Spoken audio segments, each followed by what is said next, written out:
watching Stuck in the Middle podcast. This is a platform for entrepreneurs, innovators, and move makers, creators of African descent. We hear stories, ideas, and experiences on how we can break the mold. This particular episode is sponsored by Perfect Office Solution. They provide office space for entrepreneurs in the DMV area in over 7 locations. So hit them up. Let them know we sent you. Get 10% off. Promo code is SITM Podcast. That's Perfect Office Solution. Also, shout out to everybody who's copying merch on our website. Listen, y'all are driving this machine. We appreciate y'all.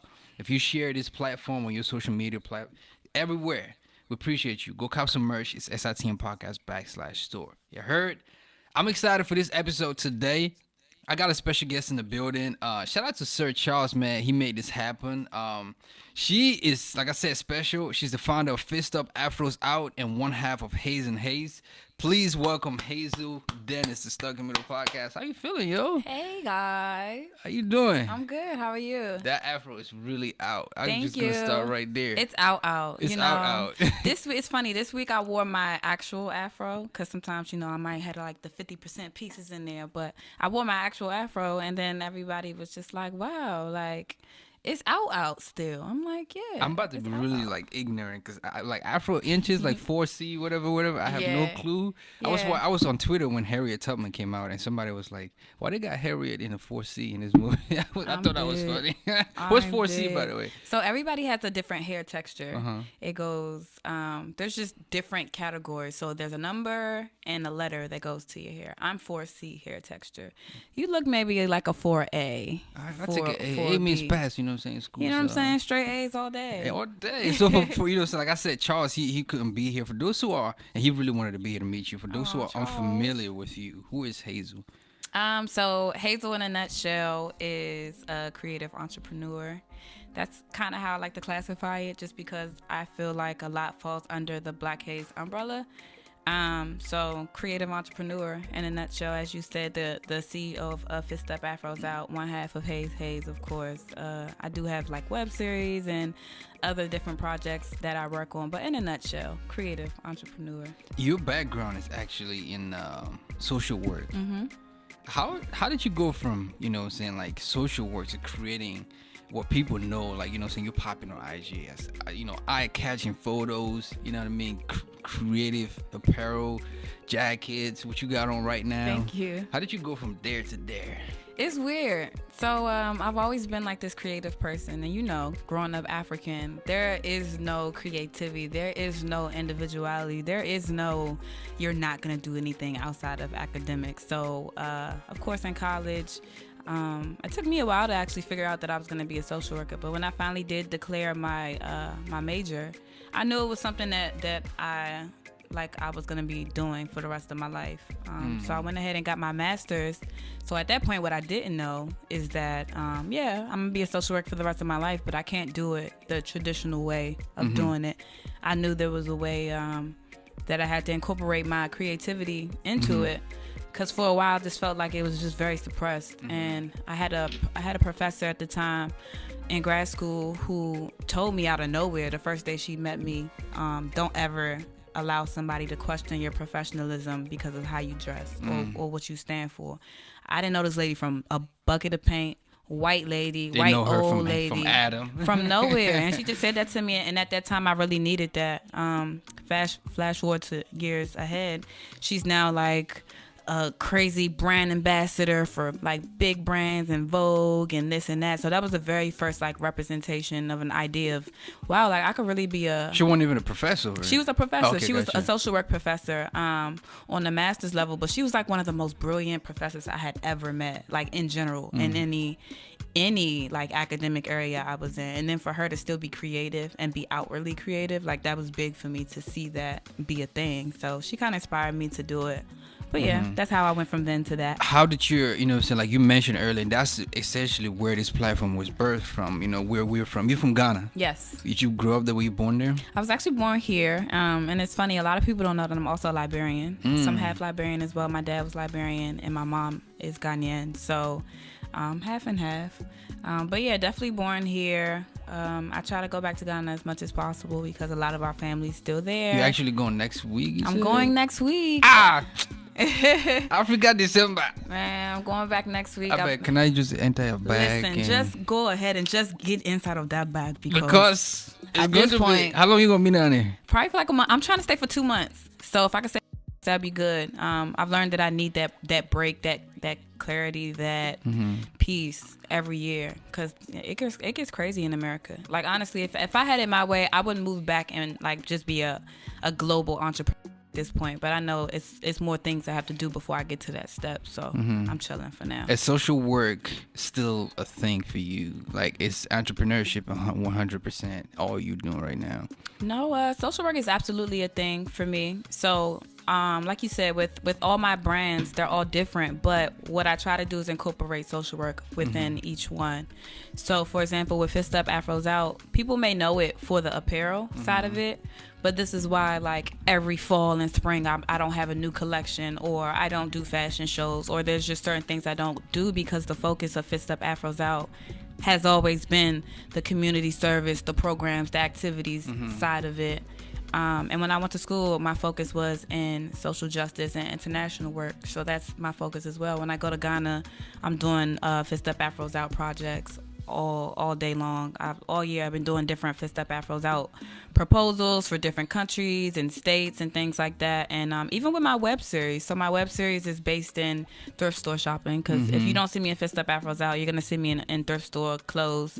But with each state that I go to, each thrift store that I go to, a lot of thrift stores are like community based. So I'll teach a lesson of, I'll say, for example, I went to a thrift store in Miami in the arts district, and the basis of that thrift store was HIV prevention and education. And so we went in, we talked to the counselors, we talked about just being healthy sexual wise and knowing your status as far as being HIV positive and things like that. So I always try to have that social work aspect into everything I do, every single thing I do. So it's stitching your fabric. You're not the fourth dimension of what we call here Stuck in the Podcast, a disgrace to your family. Nah. You know what I'm saying? Other than the lawyer, the doctor, the engineer. You know what I mean? So you're still keeping it. How did your parents react? How did your peoples react to you making that switch from, the life of, going to school, getting a job, the career, to being an entrepreneur and doing what you want to do? I think I played it safe. I did it right. What you mean? Like, of course, went to high school, finished high school. No kids, went straight to college. Important. And very important for an African parent. Went straight to college, had great grades, paid my way through college, worked my whole way, was very focused, graduated on time with honors. Went straight to get my master's, no kids, no husband, no husband, nothing like that. I was good. And so after I got my master's and everything, I was personally at a point where I was like, yo, I've been in line for this, like, for my whole life. It's time for me to get out of line. And I think if my dad was still here, he would have been with it regardless of what I wanted to do. But my mom was just very traditional in the sense of like education. So after I got my master's, my mom just knew there wasn't really much more she could tell me. Like, what more can I really do? And then I worked for a year on some 9-to-5 swag. You paid your way through the joint. I paid my way through undergrad. I took loans out for grad school. Kind of have to. Yeah, so at this point, she don't really understand it.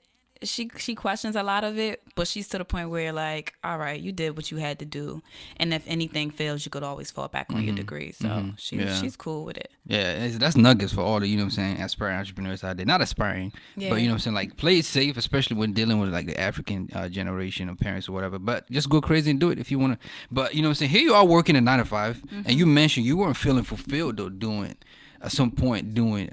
social work. And what was it about that regular 9-to-5 that was like, listen, I'm more pulled towards entrepreneurship? What's crazy is, like, at the top of, so this time last year, I was in the process of, still working my 9-to-5.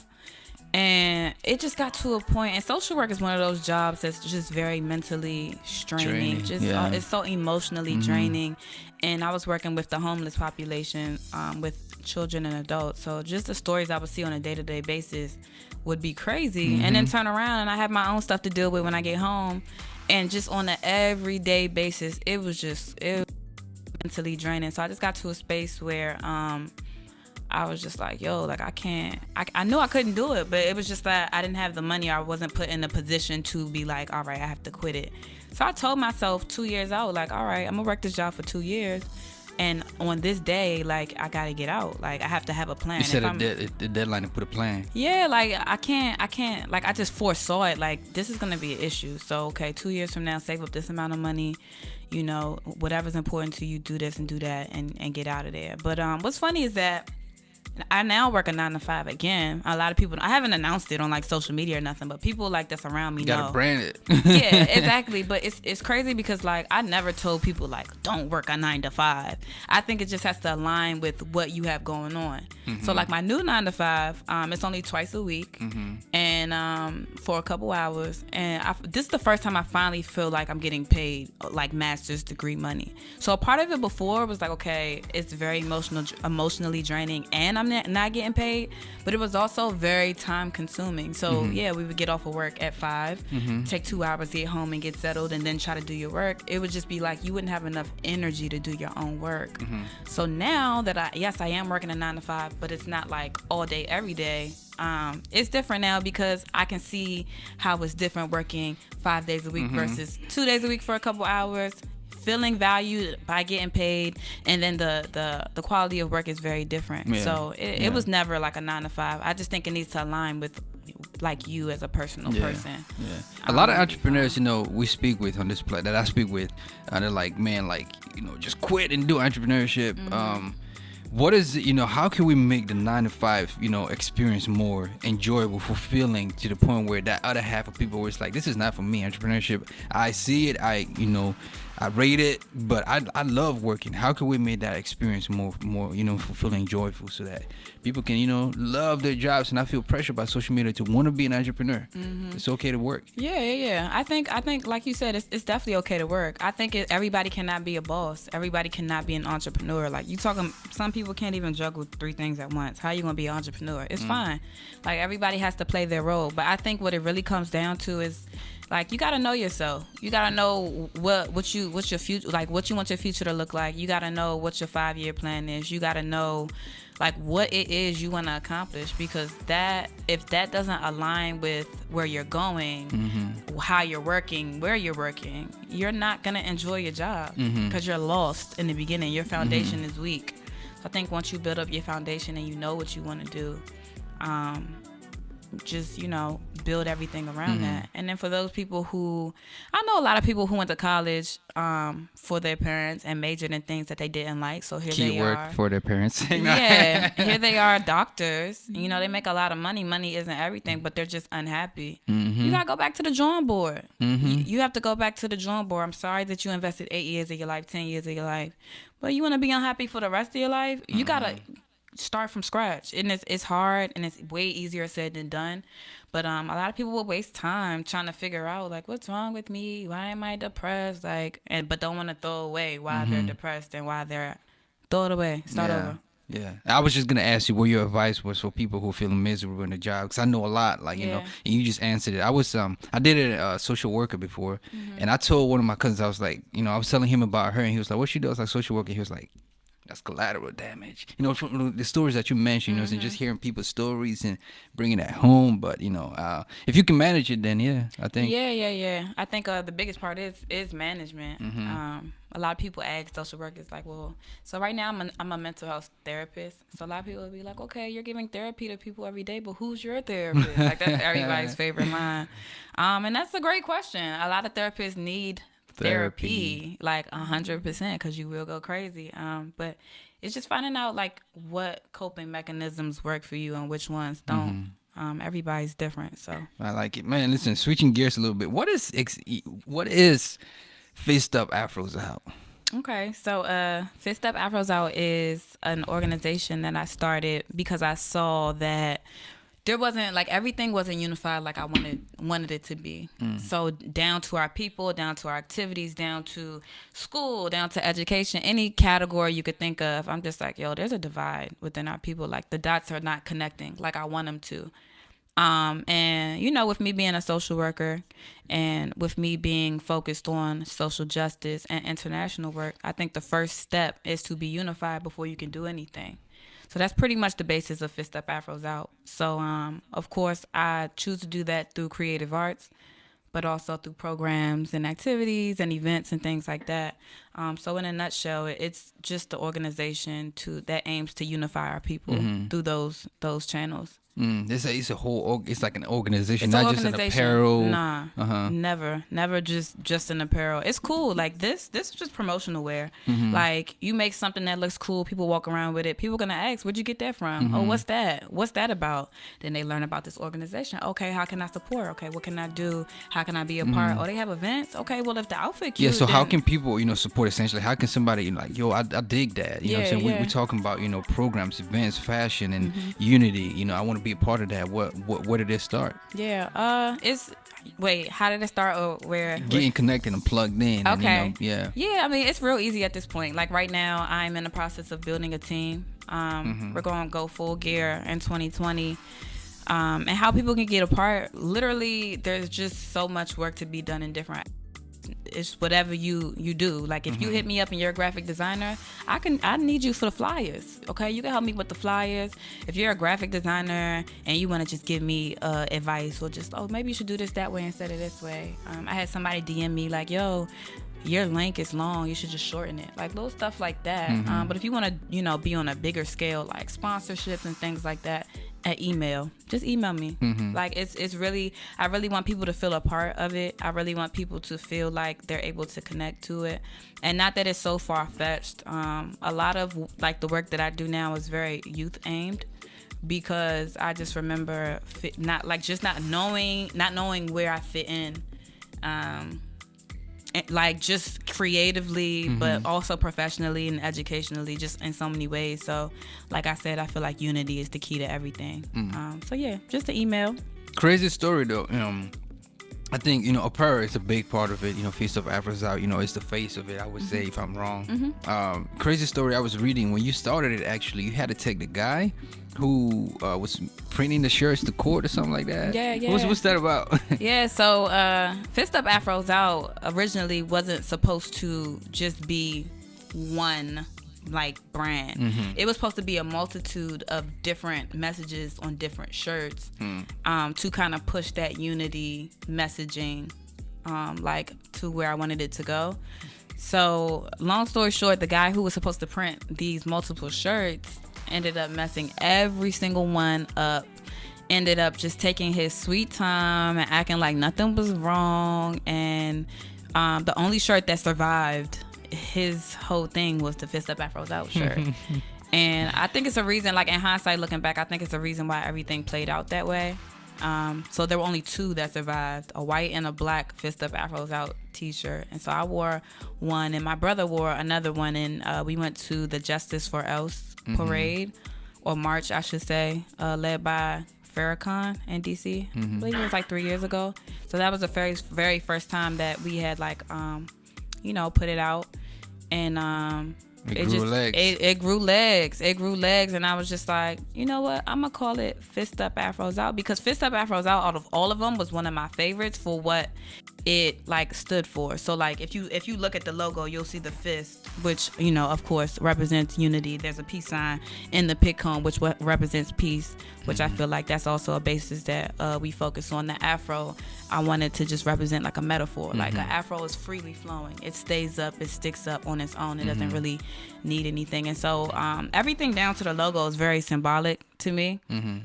So yeah, having to like go through all that, one of the things about entrepreneurship is capital, funds. Some will see that as a setback. How did you find the resources and capital to say, listen, this is just a setback, and keep going? It was hard because I'm still in grad school at this time, so of course I was broke. I was not living in the same state with a lot of the people that I had connections to. So most of my connections were here in the DMV, because that's where I'm from. But at the time I was living in New York, so I didn't really know too many people to be like, hey, do you know somebody that prints shirts? Do you know somebody that da-da-da? So a lot of it was just kind of like outreaching.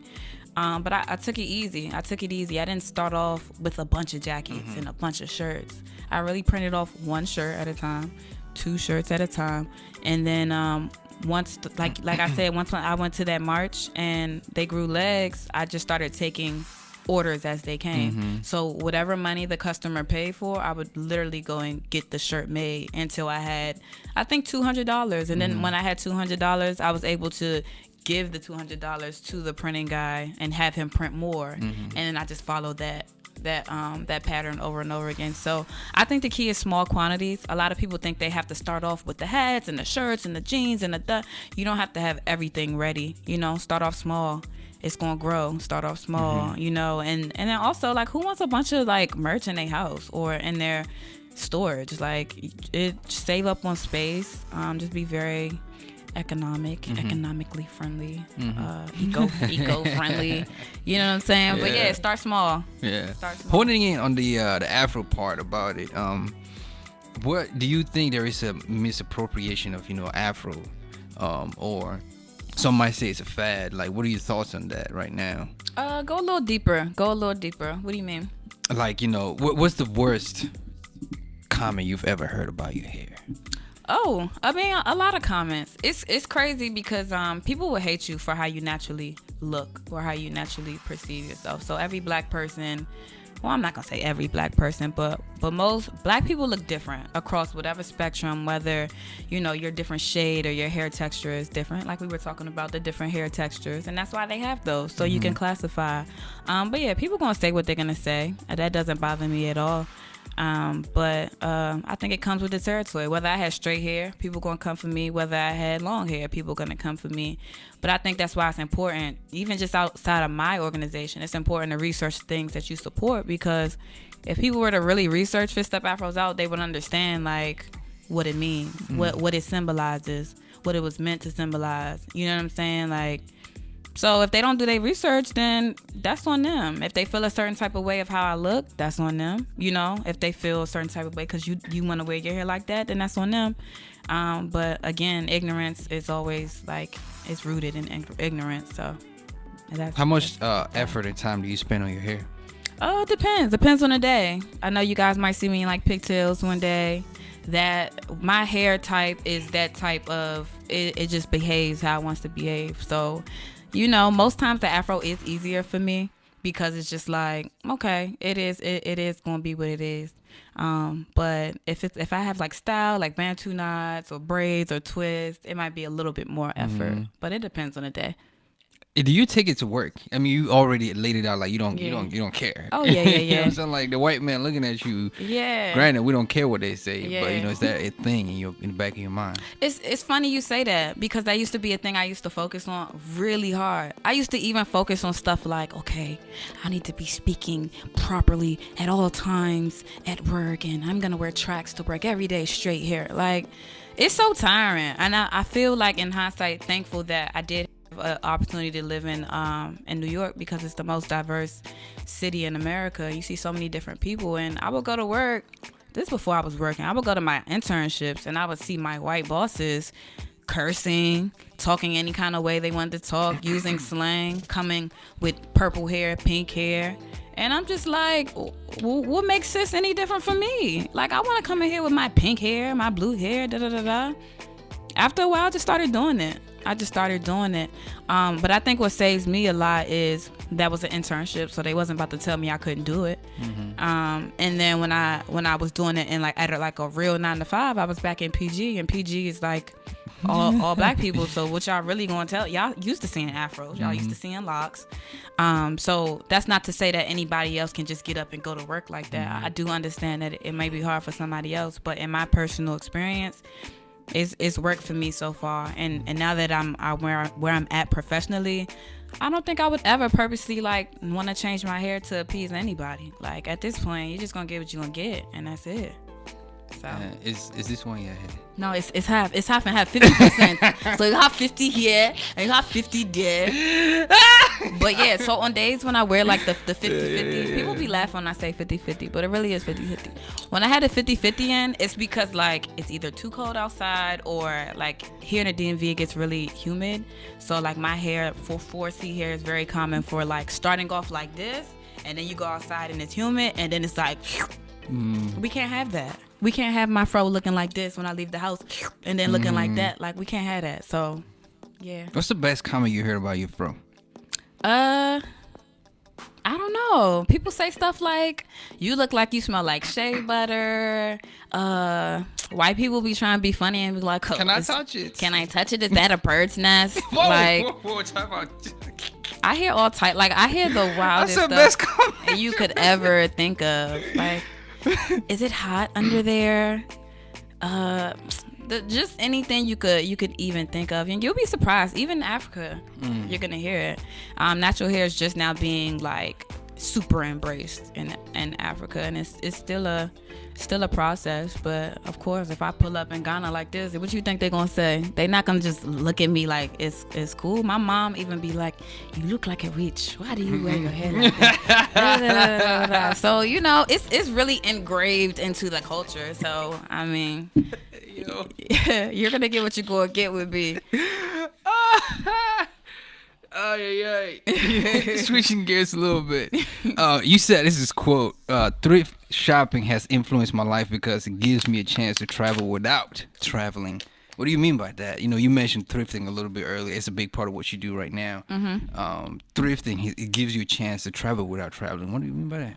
It's so funny you say that, because I'm just like people be like, "Oh," and I quote. I'm like, dang, when I say this, but it's cool. I did my research. I love it. Journalist of the year. Thank you. You're welcome. Wait, can we repeat the quote one more time? Thrifting gives me, it's influenced my life because it gives me a chance to travel without traveling. Okay, so a lot of the clothes that I wear, as you guys can see, very bright, very vibrant. I dress according to my mood. So like, today was gloomy. I was like, I want to feel happy. I'm going to wear some bright colors today. That's just how I feel. So a lot of times these clothes are not made in America. They're made in different places, or they represent different cultures. And so that's just what I like to reflect. I can wear my kente cloth and feel like I'm in Ghana, or I can wear a yellow like some type of suit and feel like I'm in the UK somewhere. So it allows me to remove myself from, let's say, the cold when you don't want to leave the house, and just wear your travels through your clothing. I dig it. When you pulled up, was that your brother? Yeah. And you mentioned earlier you have Do we look alike? Haze.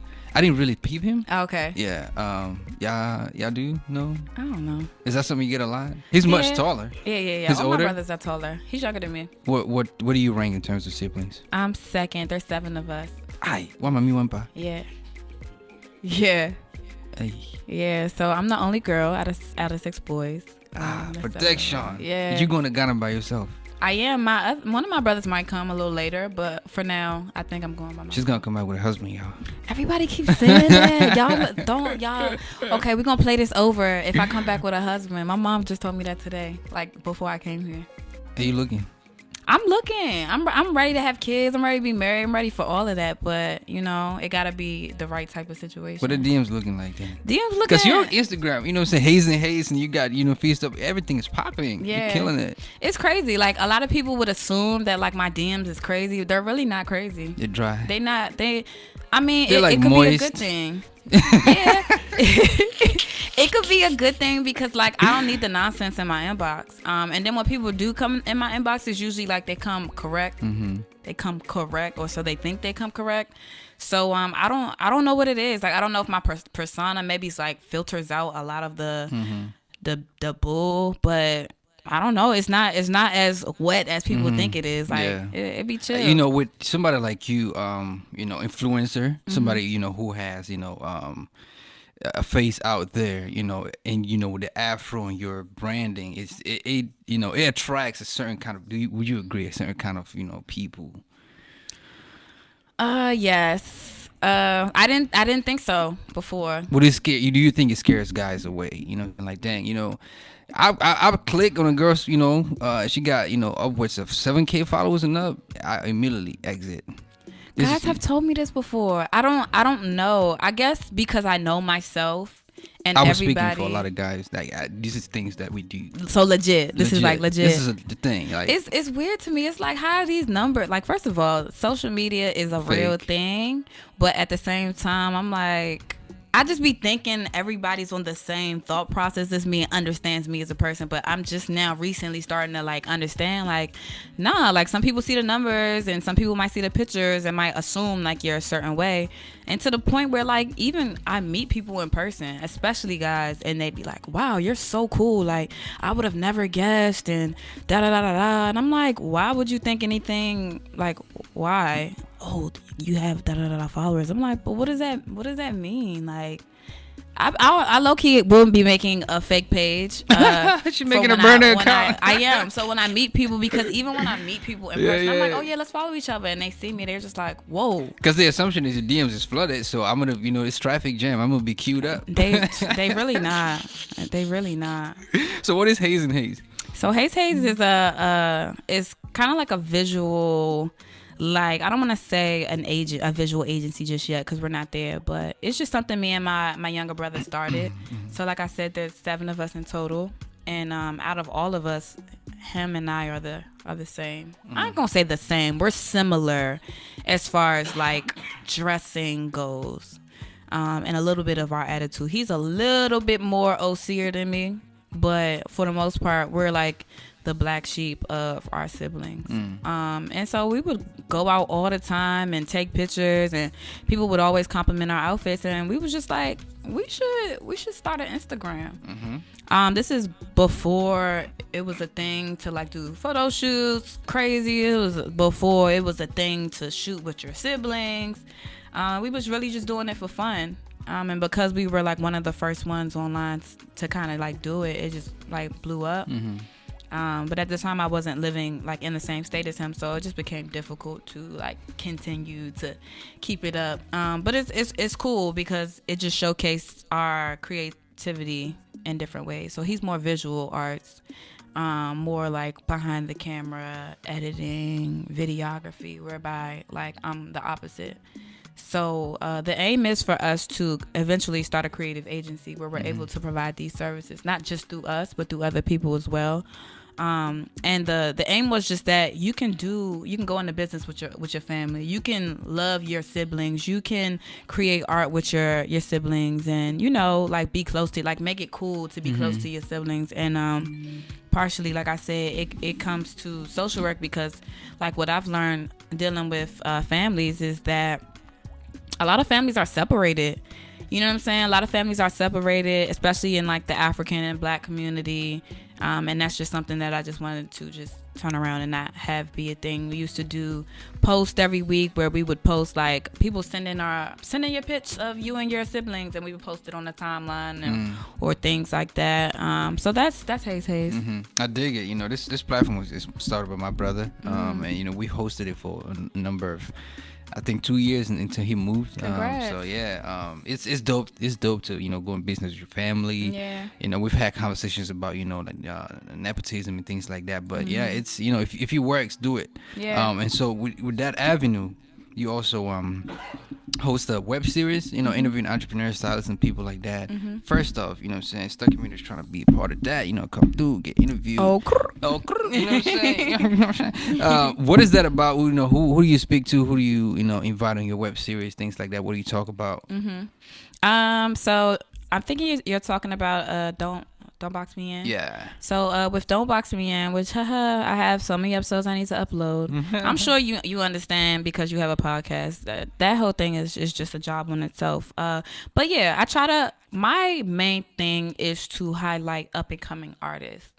There's so much talented artists that just don't get any recognition or any shine. So like, even though I'm not like in the 100K crew or I'm not like a celebrity or anything like that, I just feel like with the small platform that I do have, that I do want to highlight these people. Like I try to go to different open mics and different shows, different local shows, just to kind of see like what's going on, what the mood is like in the quote unquote streets. And I love doing that because a lot of people that I've come into contact with, maybe I haven't gotten like a specific interview just yet, but a lot of people that I've come into contact with have blown up within a year of me just interacting with them or talking to them. Like everybody I met at South by Southwest this year is nominated for a Grammy right now. It was on the Dreamville album. Like I just met y'all like 5 months ago, but it's like I feel like I have a gift where I can see like the success in certain people, and I try to like support them any way that I can.